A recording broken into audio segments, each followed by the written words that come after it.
All right, everybody, welcome back to Bucci Radio. Thank you guys for clicking on the podcast. Today I have a special guest by the name of Christian Guzman. I remember my videos getting not even 1,000 views, a few hundred views, and not many people were doing vlogs. Okay. Hell yes, I would come to Fort Worth. Yep. Thank you for the invite. Everything really started taking off. It's very exciting to go new places and explore things. And this platform is what drives so much success and positivity. I didn't have confidence in my decisions. Trust your instincts. Don't ask for approval. I just bawled with her in front of everybody. When you die, what are people gonna remember you by? Straight up.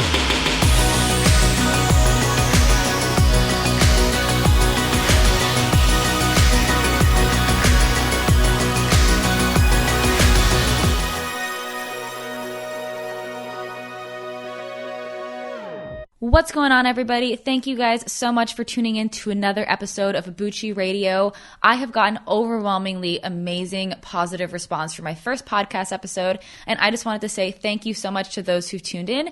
Thank you so much to those who are new to the podcast and are tuning in today for the first time. I appreciate you guys as well. I hope you guys enjoyed today's episode. I had an interview with Christian a few months ago.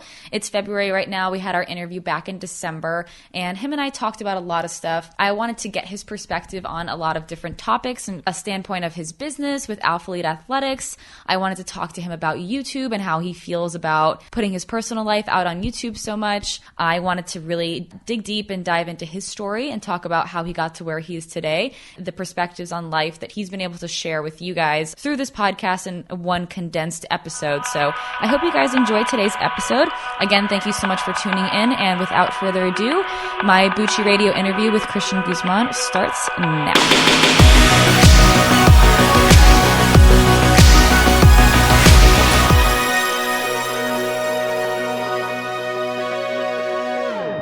All right, everybody, welcome back to Bucci Radio. Thank you guys for clicking on the podcast. Today I have a special guest by the name of Christian Guzman. Welcome. What's going on, guys? Thank you, Amanda, for having me. Not a problem. I remember when I first found you on YouTube, and I remember watching your first video, and you had a good combo of working out and motivational speaking and stuff, but I could really tell that you were really interested in motivating your viewers, and I was like, all right, cool, respect on that. So why don't you tell people who may not know who you are, what you do, and kind of how you got started? Yeah, so I actually started YouTube when I was 19 years old, and so I'd gotten out of high school. I did one full semester of college, and that second semester, my first year, I was a freshman, I started YouTube.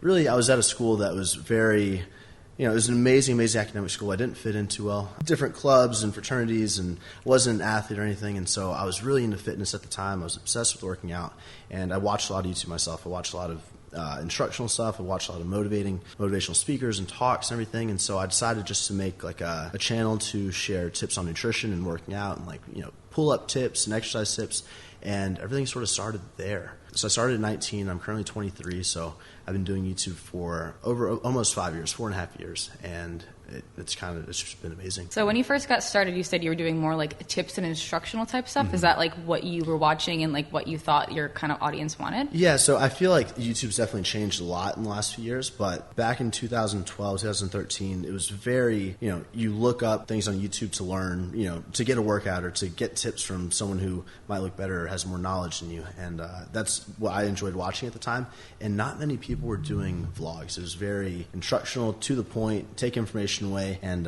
you kind of follow these people, and as the years went on, I feel like everything sort of evolved into a more personal, the whole vlog thing started coming about, and people were recording their days, just not working out, but just kind of hanging out with their friends and doing things, and as that sort of came up on the scene, I realized that I really enjoyed watching that. Everything changed from sort of this fitness instructional, very cut and dry sort of material and content to opening up into your life and just being more transparent, I guess. Yeah. And were there certain people who were doing the instructional thing that you liked watching, and then you found people who were doing the vlog thing that you were okay, that's interesting? So I was watching a lot of, for instructional stuff, it was Greg Plitt, Scott Herman, Scooby, Physiques of Greatness, bulking videos, full days of eating, workout tips and things like that. But then I remember my favorite vlog was Matt Ogus's competition prep, U versus, and it was just him literally recording multiple, I would say 2 to 3 days of footage would go into a video. He would just sit down in his car, talk to the camera. He would get his gym footage, talk about the workouts. He would just kind of show everything. And for me, Matt Ogus was definitely like one of my initial inspirations, I would say, to get more into the vlog style in fitness. And of course, there are other YouTubers out there doing lifestyle stuff, but he was like the fitness guy that I watched. Yeah. That sort of inspired me to do that. Cool. So because you've done YouTube, what have you been able to do through YouTube and like what you're doing now? So because of YouTube, I did YouTube straight for, I want to say, about 2 years. Just like focusing on YouTube, videos. going to school, just making videos. I wasn't getting paid. I wasn't sponsored or anything like that. And then right under 2 years in, when you're on YouTube and you put your email in the freaking description box, you get bombarded. You get literally, there's 50 emails a day of just, people asking tips and everything. And so within a few months, I started an online coaching program where I would take clients on one by one, work with them. They would have my cell phone number, and I'd be in contact with them, phone calls and everything. And then everything sort of, sponsorships kind of started coming about 2 years in. It turned into this platform of, doing these videos and then transitioning to an income as well while balancing school. And that happened for about a little over a year while I was trying to do everything. So yeah. So I remember in a specific video, it was like pretty recent, where you showed like your YouTube growth. And you had, I don't know how long the time period was, but you were like, this is how long I didn't grow. And then there was a certain point that it kind of just shot up. Mm-hmm. Do you remember that there was anything in particular that like made that shoot up? Or was it like a cumulative effort of everything you've done, or what? I think that it was very, very gradual. I remember my videos getting not even 1,000 views, a few hundred views. I remember getting like 3 to 4K views a video and being really excited about it. I remember hitting 10K. I was like, wow, I'm getting 10K views consistently. Milestones. Yeah, just like little milestones that you notice. And then I don't think there definitely wasn't a set moment other than just, I remember Chris Jones and I collabed in January of 2015. I think 2015. And I was at like 45,000 subs. That bumped me up to about 55, 60,000. And from there, I noticed the growth really did pick up. I was posting, 4 videos a week very consistently, just vlogging every single day. I had my camera out. Everything really started taking off from there, I guess. So I would say 2015, January is when everything started picking up at a quicker rate. And like that, like collaboration with him really helped you kind of shoot up because like a similar audience, people are interested in him. Similar audience. He had a huge following. I remember I never asked anyone. I'd never asked him for a shout out. He reached out to me as I was opening a gym. He was like, hey man, that's pretty cool. You should come to Fort Worth. And I was like, okay. Hell yes, I will come to Fort Worth. Yep. Thank you for the invite. I'll be there whenever. So it was really, really cool of him. And he's still a great friend of mine. We keep in touch, and he really helped me out. So you said you were opening a gym in 2015. So you have your gym now. Mm-hmm. For those of you who don't know, Christian also owns a gym called Outfleet, same name as your clothing company, Outfleet. Tell us a little bit about like the gym opening process, because that started before the clothing line, correct? Correct. So the gym, the clothing line actually started before I had my CG Fitness, Christian Guzman kind of coaching brand, and that had started back in 2014. And that actually really helped me build the income to start a gym, because I had training and then my clothing. And of course, we were doing like 50 tank tops, maybe 100 hoodies, very limited numbers of items. But I opened the gym in January 1st, 2015. I prepped throughout the end of 2014, got all the equipment and everything. And honestly, that first gym was a fail. It was just me working there. I would show up at 7 a.m. with my laptop, open the doors. No one would show up till like 9:30. And then I'd try to be there until I maybe get a friend to help me watch the desk. I'd go and eat real quick, and I was there all day, every day. I think we had like 20 members or something, 25 members, maybe at like its peak about 35, 40. But I noticed very quickly that I couldn't be like this gym owner, gym manager, and like run the gym, be this vlogger. So I had to like go and do things. I couldn't be in the gym all day. The gym just failed. It was very small. There was no structure. Cards didn't go through, and there's a lot of friends like, that's cool, man. It's cool. Don't worry about it. Let's work out here. Yeah. And it quickly turned into, I shut it down to the public, and it became my own little private studio. That's what I started building equipment. I was, I'm going to make my own place. I kept getting kicked out of gyms, and that's why I'd opened my gym when I was recording. It kind of turned into my private little studio for a while. So did you always want to open a gym, or like you just wanted to because you were getting kicked out of the other gyms, or like was it always a goal of yours? Yeah, for sure. So when I was in high school, I fell in love with training. I would go to like a group class Monday, Wednesday, Friday, a strength and agility camp, and I fell in love with it. My initial goal is to be a personal trainer for group classes, maybe like 7 to 10 kids at once. I wanted to train kids in sports and, take on 10 people at once and just, have eyes on everybody and just be involved. And my goal was to open a gym since the age of 14. And then that goal sort of shifted when this whole online thing came about. But owning the gym was definitely my initial fire to get everything started. That's why I wanted to open it so early. Even though it wasn't 100% set up to succeed? Yes. Because you said it failed. I might have jumped a little bit quick on the gun, but it was a good learning experience. And with that failed attempt, we reopened to the public in January 2016, and our current gym is just doing phenomenal. So we kept it private for about a year. I focused on YouTube, focused on the companies. Everything grew to the point where now we have a very successful, profiting gym. So when that gym had to close because it wasn't very successful, do you think that was like a turning point in your kind of career? Like, okay, shit, like this didn't work out. Like, what am I going to do now? Like, do you feel like it was kind of something that kind of got you down, or so what? I don't want to say it got me down, because I realized that I was so caught up in it to where I couldn't do much else. I knew that, the gym income wasn't what was supplying me. It was putting effort into my YouTube channel and the coaching, and, I had different streams of revenue. And so for me, it was more of, it became my kind of like secret place where I had my friends come, and, as a few friends, we'd just be able to have our zone. I did a lot of clothing out of there. The CG Fitness clothing brand grew, and then I started Athlete, which was just a way to detach my name a bit, come up with a company, and be able to push that company in a message. And as soon as we launched Athlete, that was like a turning point in my life. I'll never forget launch day, just like the first 5 minutes of launch. When was launch day? It was February 16th, 2015. And that day, just 10 a.m. on that day, February 16th, just like completely changed my life. So before that day, what was like, how long was the process leading up to that day? What was it like? So I remember my very first expo with Gymshark was FIBO. I already had logos worked up then. It was already an idea. It was already going. So you were with another clothing company, and then you worked up some logos for your own. Exactly. And I actually was sponsored by Gymshark while having Athlete for almost a full year. And then we just decided, a little bit conflict of interest, no hard feelings at all. But they supported me. They even gave me tips and advice and everything. And I'm forever grateful to Gymshark for helping me out with that. But so it had been a solid 9 months in the works, from logo creation to sampling products to sizing. We even ordered a big bulk order of about a few thousand T-shirts that we had to scrap just because they weren't good enough. So we redid them all, and then we launched in February. So since then, so now you have the clothing line and the gym, and you said that you wanted to detach your name a little bit. What do you mean by that? I really wanted to detach myself back when I wanted to start Athlete, just because how many people want to wear Christian Guzman on their T-shirt? Probably not across their chest. Probably not too many people, but I figured that Athlete was a way to get more people involved and more so push a message instead of a person. Yeah. And that was definitely the goal. It's a matter of, we have athletes on our team and everything that are pushing this positive message, and I'm trying to focus on pushing that message as well and just growing my independent channel as much as possible. I think combined we can make Athlete something huge. So you said that you wanted to push a message instead of just a clothing company. What's like the message that you want to be pushed out there to people who are like seeing Athlete? Mm-hmm. There's certain people that you can watch that you relate to them, and you can maybe enjoy their content. And then there's people that you can look at that always look at things in a positive light. There's people that can turn a negative situation and turn it into a positive, and that can look at life in a different way. And especially as YouTubers, I feel like there's almost, if you want to base your channel around being positive and positivity and motivation, like you almost hold this accountability to hold yourself to a higher standard and to deal with situations properly and maturely, and just really see the best in everything and help other people to become better versions of themselves. And I think that message, being able to help people achieve their goals and really pushing them to do positive things in their life, is what Athlete's about. And do you think that because you're so public with YouTube, and do you think that YouTube in general has helped kind of like organize that vision just because based off of like what people comment and like what you think people react well to? Or is that kind of something that you always knew you wanted to?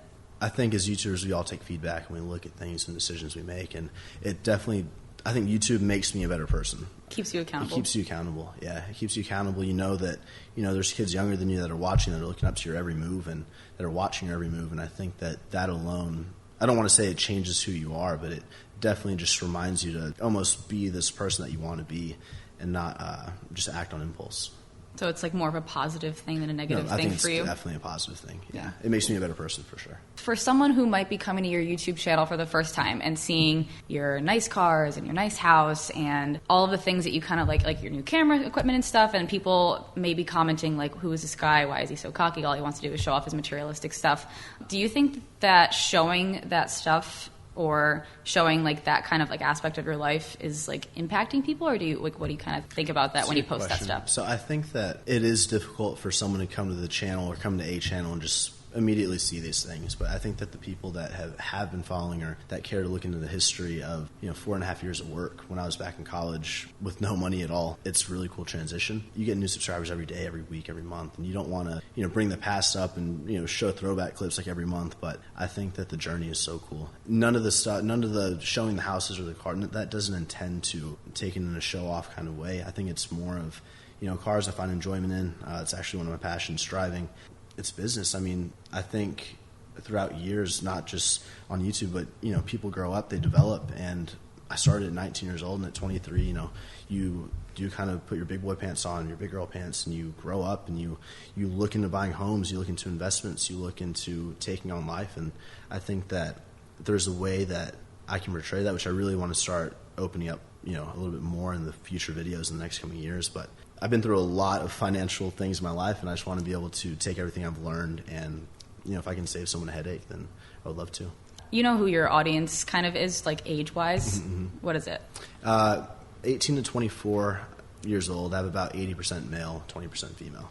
And so high school, getting out of high school, going into college. So you think them watching, do you think it's like more inspiring for them to kind of like get to your level, or do you think that they're kind of just completely, they think that you're like in this faraway land where they can never reach? Or do you try to like... I think that there's definitely people that are going to watch videos and automatically assume, oh, it's true to that guy, like you can't do that. But I think that the people that do want to see the story, listen to the advice that I give, I think it could be motivating to young people, because I think you can take it either way. That's up to the viewer. But I just want to keep doing what I'm doing and hope that people can take something away. What is your driving force right now? Like, what motivates you to keep making videos? Like, you're making videos almost every day at this point, right? Like, what's like the one thing, or if there's multiple things that like is continuing to motivate you?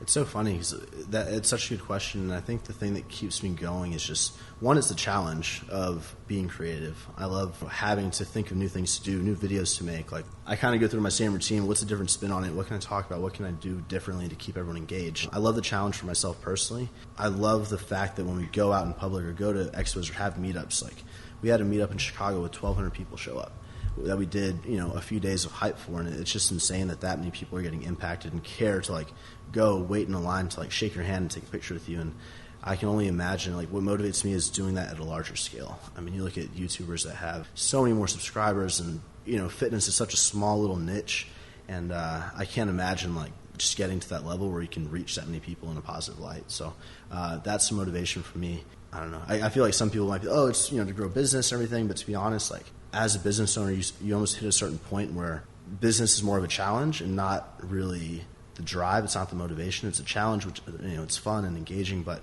reaching people and being able to impact other people is by far the most rewarding thing that you could ask for. So, what's the coolest or craziest or most rewarding story that you've heard from somebody like at a meetup or an expo? Or it's so. There's people that have dealt with a lot of personal issues, depression, things like that, and find light in the videos. It can go from that to a kid saying, hey, 2 years ago I was watching a video, I decided to start this company, and I'm a millionaire now. There's so many different stories that are impactful, and I think that's so cool about the channel. What's so cool about the channel is that you could take away so many different things. It's not just about business, it's not just about life, it's about positivity and just like enriching lives, and I think that it's an amazing platform. Can you think of like one particular something that stands out? Her name was Jessica at the LA Fit Expo 2 years ago. I just like bawled with her in front of everybody because she came, like she literally, I saw her standing for a long time. She was in front of the line, but it was kind of like a mob, and she wouldn't come up. And so I saw her there, so I said, hey, come up. And she's like immediately started crying. She didn't even say anything. I started crying with her. And then like we I pulled her aside. She told me her story and everything, and she was awesome. And I think that was the first time that I kind of had anyone do that. But yeah, that was 2 years ago. And then every single time there's a meetup, there's someone that stands out. There's a few people that stand out, and it's just awesome. Do you ever think it's a bad idea to share so much of your personal life on social media? Because there's a lot of pressure involved. There's a lot of, like, you're showing everything you're doing every single day. So what's that like for you? 100%. I think that's like the battle, is finding a happy medium.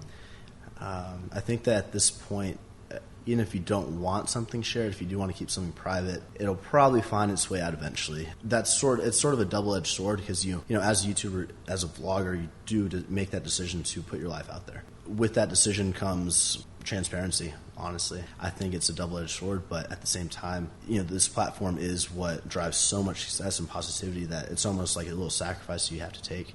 I don't really think there's much you can hide. It's more of a blessing than a curse any day. So I'm totally fine with opening up as long as it's, proper timing. And I try not to get other people's personal lives involved into my YouTube channel. And you don't seem like, to me personally, you don't seem like you're super affected by like the negative things that people say. Have you always been like that, or is that something that's came about over the years, or what? I think that there's always some truth from like everything, and so I try to read majority of almost all comments, really take feedback, and even if it's not meant to be feedback, I think there's a way to view negativity as feedback. Yeah, I mean, I've never really read through comments and screw this, screw that. Like, I don't like blocking people. I don't like going through the effort of doing that. I just try to block it out. But and you don't respond back to the mean people like, hey. No, yeah, you don't respond back to mean people or anything. But I try to just respond to positivity, and I think that kind of keeps the comment section better. But of course, as the internet grows, trolls grow. Yeah, just have tough skin, have some thick skin, and you'll be fine. And that kind of rolls back around to keeping you accountable, like as a person as well. Like exactly. To a point, everything kind of has a truth to it. Exactly. And you look at people that are actual celebrity status and everything, like the amount of hate I just can't even imagine being as big as some of these people are. And it's a lot of pressure, but I think you just have to keep doing you. And it's kind of different with YouTube too, because as like a celebrity or musician, like there's nowhere that you read comments that people make about you every single day. But with YouTube, you can see every single day what people think about you. Exactly. So it's an interesting topic. Just the fact that it is so public and like everyone has an opinion, everyone can write their opinion. It definitely makes it hard on people, on YouTubers. But I think how you handle it is everything. So yeah, that's like just good advice. Developing thick skin, to give to new YouTubers as well. Like, be ready, be prepared. Yeah. Was there a certain point where like all the comments were good and then you got like one hate one? The first few years, everything was so good, and then honestly, just as the channel grows, like the negativity grows as well with it. And I think it's inevitable. I mean, you can't have 1 million subscribers and have one dislike. Like, you're going to grow the negativity and the hate as you grow, no matter what you do. So I think that, just taking it on as it comes. It definitely takes some adjusting as you grow to, see more negativity. But just remind yourself of the positivity, like how much more that positive outweighs the negative. So, if you could tell your 16-year-old self something, what would it be? That's a good question. What were you doing at 16? At 16, I was working out. I was loving it. I was playing guitar. I was in a band. But see, in high school, I was so not even insecure, I want to say, but I didn't have confidence in my decisions. And that went for academic decisions. That went for taking a test or studying on my own, or even in art. Like, I always wanted other people's approval.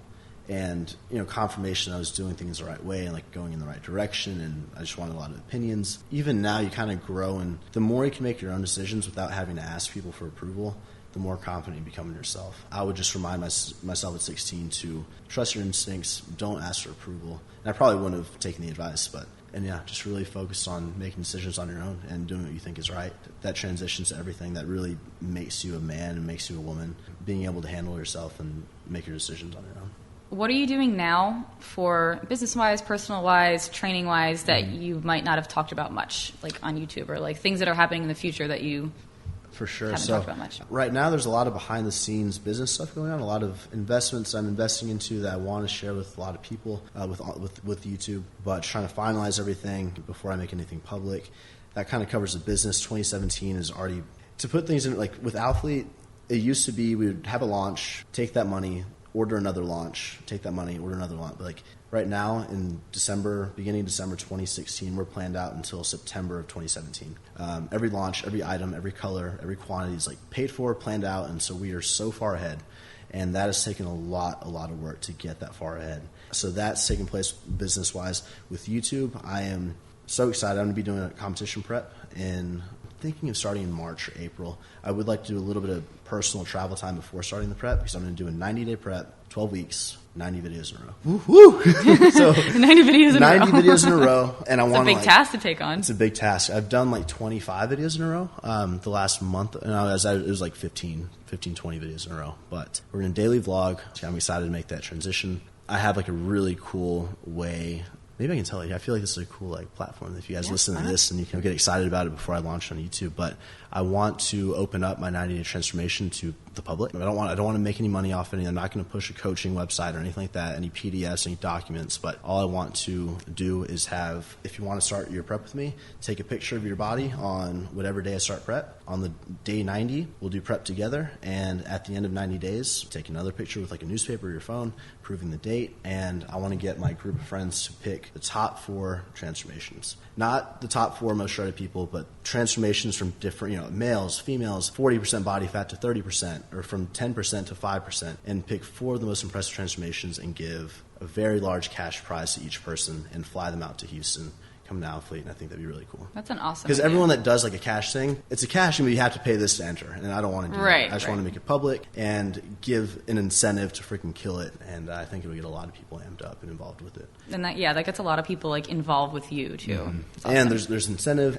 Each video will be like 15 to 30 minutes long, so it's perfect cardio time, and I kind of want to get in a routine to be like the cardio, watch it during cardio. The cardio guy. The cardio guy, yeah. So let people prep with you while they're doing cardio. That's cool. That's exciting. Yeah. I think it's something no one's done yet, so I'm excited to do that and like be able to do that. So on prep, how different is it for the people that aren't like super aware about like dieting and prepping and stuff like they've watched you, but the feeling? Yeah. See, last prep I went for 18 weeks, and it's amazing to like be able to take your time and everything. But I think I'm doing 12 weeks this time because I really do believe I can. I'd rather almost dip in and dip out a little bit quicker because after week 13, 14, like man, it was really tough last prep. The whole last month was brutal, like hard to get up. But I feel like I was also sort of prolonging my stage time because I knew I had to like drag it out more than I could have. And so I think 12 weeks is a good time frame to get it done, kind of dip in, dip out, and hopefully not feel as shitty. I'm gonna have help from Kelvin, my video guy, with Javon, helping with doing a video every day. I'll probably do 3 or 4 on my own and hire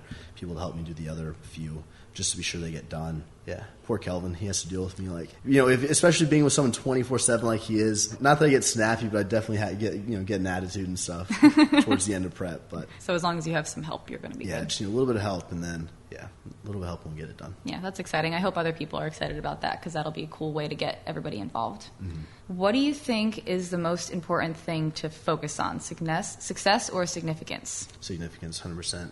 When you die, what are people going to remember you by? Like, straight up. For being successful and have a big bank account, are they going to care about how many people have you impacted, what have you done to leave your mark? And so I think it's huge. Yeah. Very straight up answer. Yeah, done and done. Done and done. So where can we find you? You can find me on YouTube. Christian Guzman on YouTube. Christian Guzman on, I think one more thing we should talk about. Oh, yeah. Is travel.